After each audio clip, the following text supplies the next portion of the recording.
So how do we get this to work? I think the idea is we're going to be doing all these different lessons. We're going to be attaching this IR receiver module. And S goes to 10, VCC is 5 volts, and ground goes to ground. So we had pin S going to pin 10, and then we had ground going to ground, and then we had the middle one going to the 5 volts.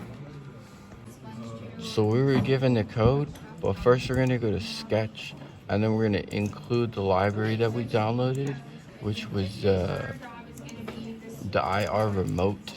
So we're gonna open that, and then it'll get installed.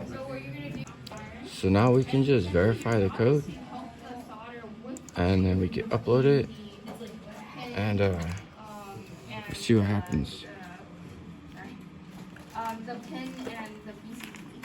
Oh, still doesn't work. So let's try it again. Hold the soldering iron. Good thing we got a battery pack. We finally got this to work, but we have to be very careful about it.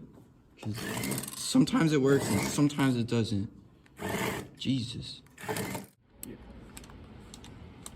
Dang. Whoa. Okay. So we just attached these two little sensors right here that are going to detect obstacles, and we just connected them into a couple of different sets up here. So we're going to verify the code and upload it to our car. If we put something really, really close, it wants to move. But I think there's a little way we can adjust that. That little thing, if we twist that, it might increase or decrease the distance of the sensor. So we're going to try to unscrew it and see what happens. So the goal of these sensors is to turn the car. So if we have the sensors reading at a really close distance, what's going to happen? It's only going to read the object right here, and then it's going to try to turn. But it's just going to crash into the object, isn't it, if it's too close? So if the sensor is reading it too close, we want the sensor to read it when it's like way out here. Then it sees the objects, and then it starts turning, and then it won't run into the object. So we want the sensor to read it pretty far out in order for this to work properly. On the same graph, so now these things are going to be about the same length. If I bring this in a little closer, I'm going to have some fun and try to turn it. Yeah, try to pull it to the right. Yeah, there you go. Nice. Woo! We figured out how to drive.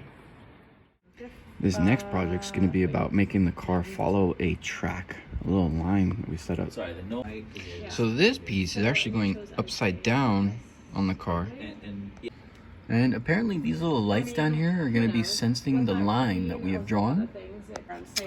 This is going to be fun, putting these things together. We were able to plug it in through here and just connect it into this section.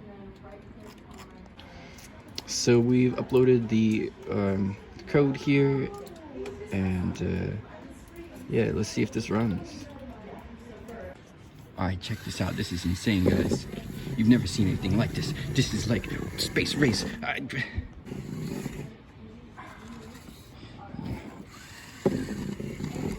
Come on. Just gotta make it to the other side of the universe. Now we're gonna give our robot car some eyes. So first we're gonna unplug everything that we had from those wires over there.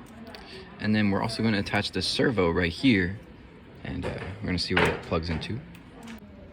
We are currently installing the eyes onto the robot car.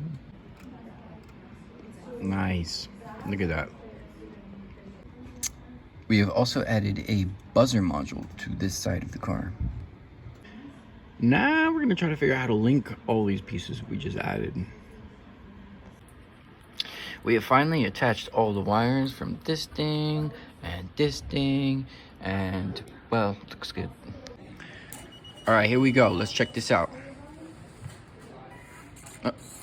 Hey. Oh, this thing drives better than I do. Oh my god. Once it detects something. So, if I put my hand in front of it, it doesn't like my hand here. Here, let's put a box in front of it. See where it goes.